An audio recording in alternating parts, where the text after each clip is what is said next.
And we're back. This is the Whip Talk Show, and we have in-house, we have guests from the Belize Camping Experience.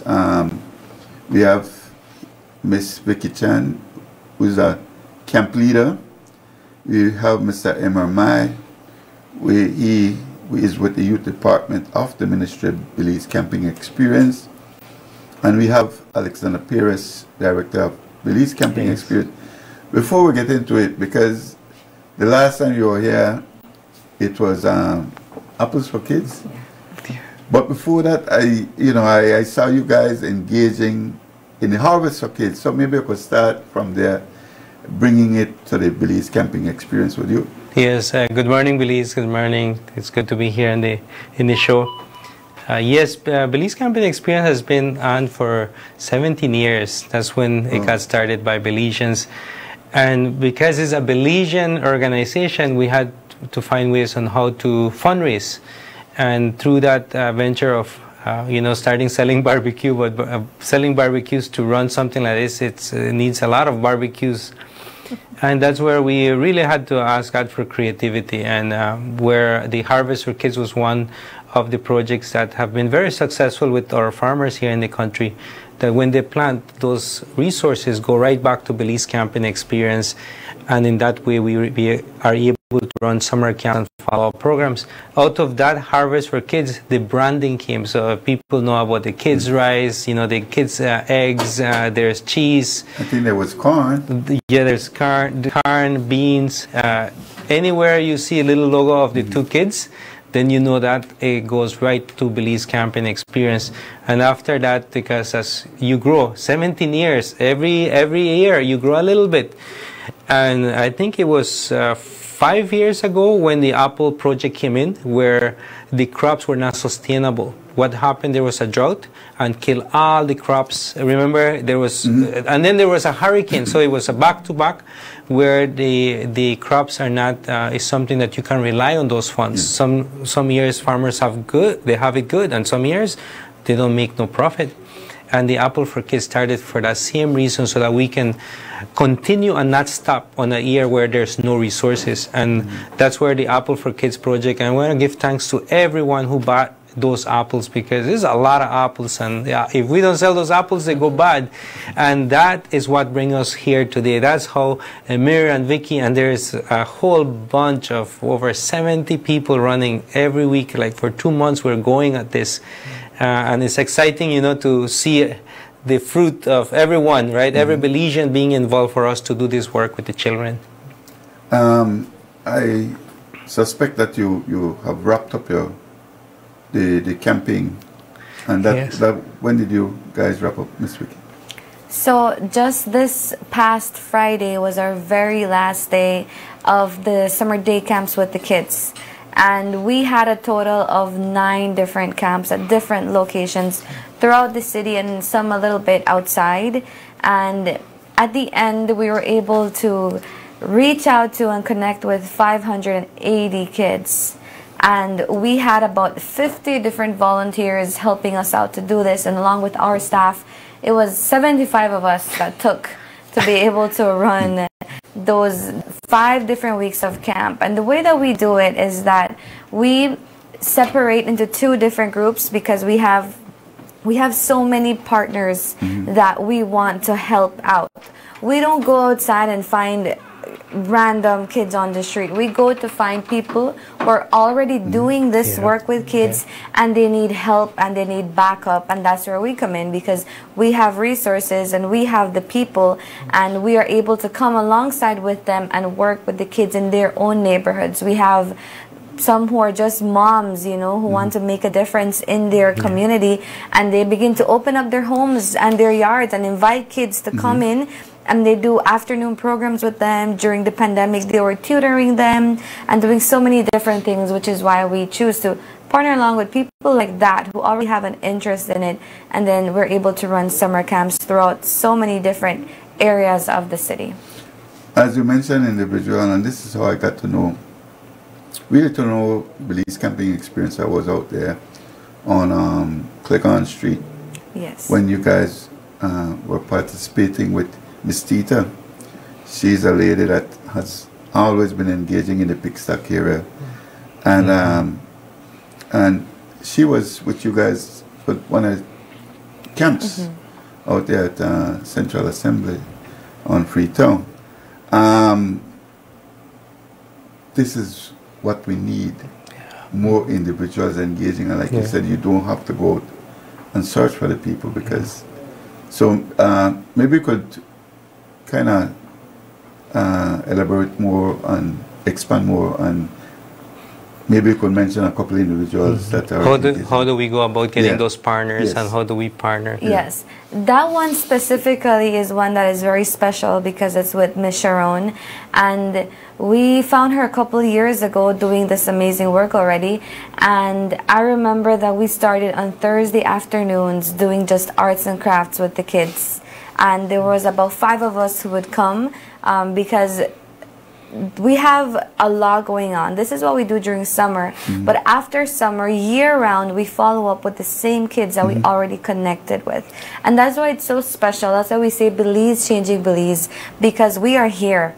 We don't come and do this just for summer and leave. We are here all year round, and we are willing to invest time in these kids. And that's one of the things that we did. We met her when we were doing follow-ups with the kids, and from there on we started, and we help her out with her Christmas program that she does every year, and then now with the summer camp. And just like her, there is another amazing partner that we have way behind Jane Usher area. Her name is Miss Shannon, and she does almost a similar thing. She opens up her yard.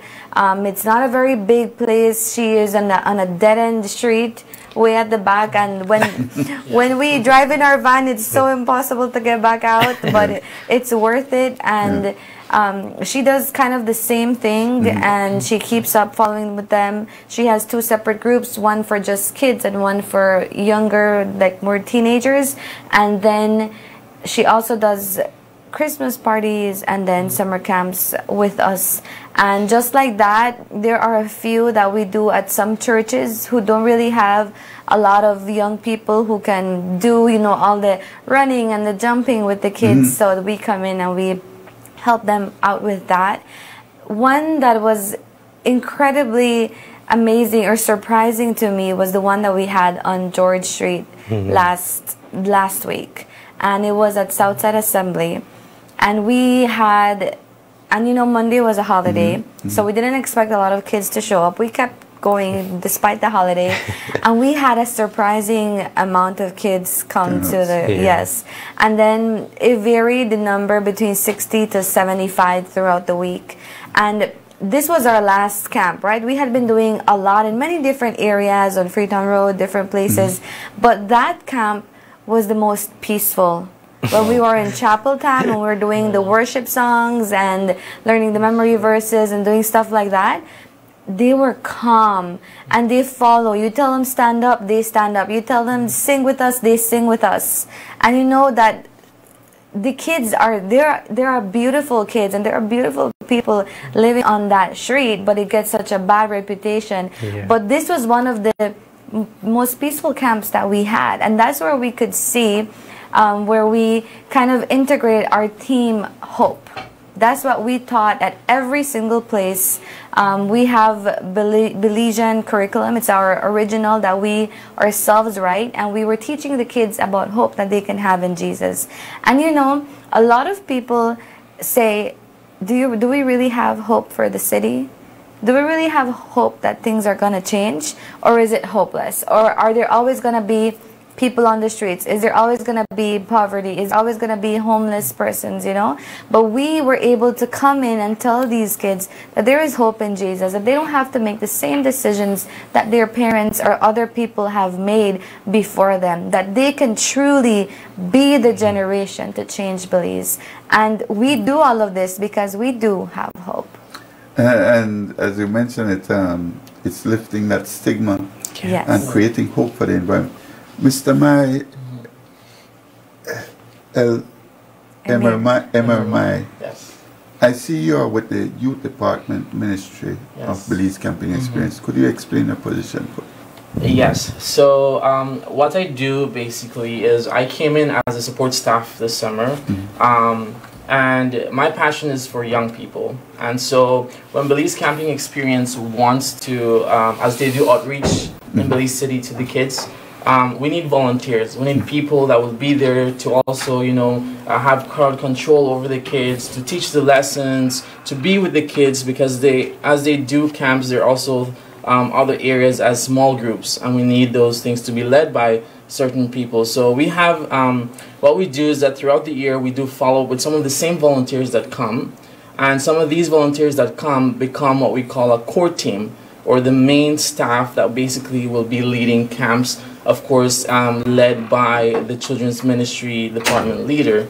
And so they are trained, they come in and they come before we even initiate camps, and they get leadership training. They are empowered. Some of them come and sometimes they don't even know how to do how to talk in front of a crowd, and all these things, and some of them doubt themselves, all these skills that they probably have, but no one has encouraged them or have made the time out to actually train them and walk with them to be able to develop these skills and then be able to be confident in them. And so we provide about this year, I think, if I'm not mistaken, correct me if I'm wrong, about 3 weeks of training with them, where we walked with them, where we taught them the curriculum, the kids camp curriculum, where we taught them to work as a team as well, to look one after one another. And the amazing thing about the youth department, or with the young people, is the fact that we have young people coming from different parts of the country. We have from Orange Walk, we have Shipyard volunteers that came. We have Belize City volunteers that come over, and all this mixture, and then you see that they become one team, one body, working together, looking after one another. I had the opportunity and the privilege to be and live with the boys in the dorm, and just seeing the dynamics of these young people be able to just develop this brotherhood and be able to just live as a family, and all the barriers of culture and all that just being broken, and just literally just looking after one another and living together and encouraging one another. And so that is something amazing to see, and that's basically what we follow up with in terms of these young people, right? And as the summer progresses, then throughout the year we also visit churches and youth groups, and we invite some of the same young people that are there to come and volunteer for a week, for 2 weeks, depending what their schedule is open to. And some of them literally would stop doing their job or would ask time off from their job to come and volunteer, because they're seeing this impact. They're seeing that there is hope, that we can make a change in our own country, and that's a drive that these young people see, and they come out and they volunteer with us. And if you were just to be there at the camp and see it happen, and see the changes of these young people and how they really are passionate about reaching out and bringing the theme hope this year to these kids, is mind-blowing. It's just amazing to see them. Ironically, I started my program talking about 2 young boys sitting by my shop under the tree, and the younger one is trying to mentor the other one in going in the right path. So I listen, and this is what our country needs. It's a sort of healing, and I must commend Belize Camping Experience. Mr. Pires, what's in the future, near future, for Belize Camping Experience? I know you went from harvest of kids up. As a Belizean, for me, it just brings joy to see the fruit of the hard work of all the Belizeans, people that support this work. It's inspiring that our young people want to help. We do not have enough room. Like they come and sign up for 1 week and then want to come another week, but there's other young people that have already signed up. And so there's tears that they want to come back, And I think so many times we speak against our generation that, oh, they just want to watching TV, lazy. No. we need to provide the atmosphere for our young people to step out of their comfort zone so that we can have that leadership that they have, create the environment, right? And that's what Belize Campaign Experience has done here. And so when we see this and we see the need of how many young people and children, I mean, 580. That's nothing compared to the hundreds of kids that we have in our city. And so for us in Belize Campaign Experience, we really are in a stage where we have grown over the years, and the need, I say this if anyone wants to get into the business, and you will always have customers, get into the business of children and young people. The need is so big. Yeah. And so what we need now for us, we have been on a facility that we have been renting it for $1 a year. And we have outgrown it. With the amount of 70 people, we have electrical problems. We don't have enough dormitory. If you see where our young people are playing, we're surrounded by a swamp, just like any other one in the city. You don't have to tell me. My colleague and I, we usually traverse the area, look around to see certain areas. We go to see what kind of infrastructure is being developed. When we stop, I said, that's Belize Camping Experience there. Yeah.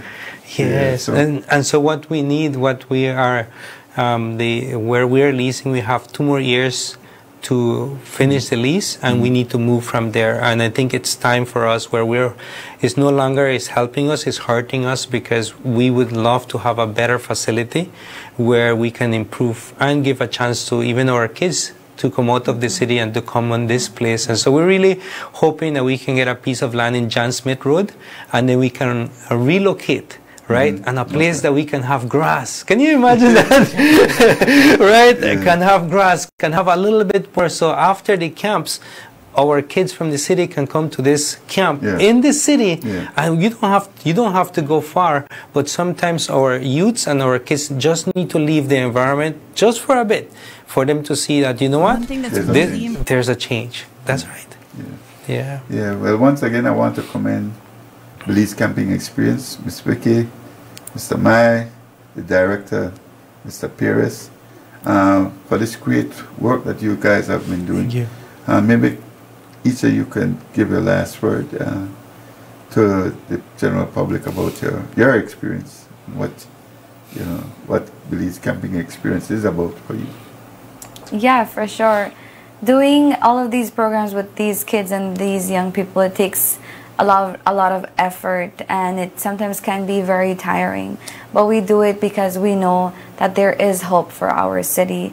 So if you're out there listening and there is something that you wish would change, then I encourage you to, get up and you be the change.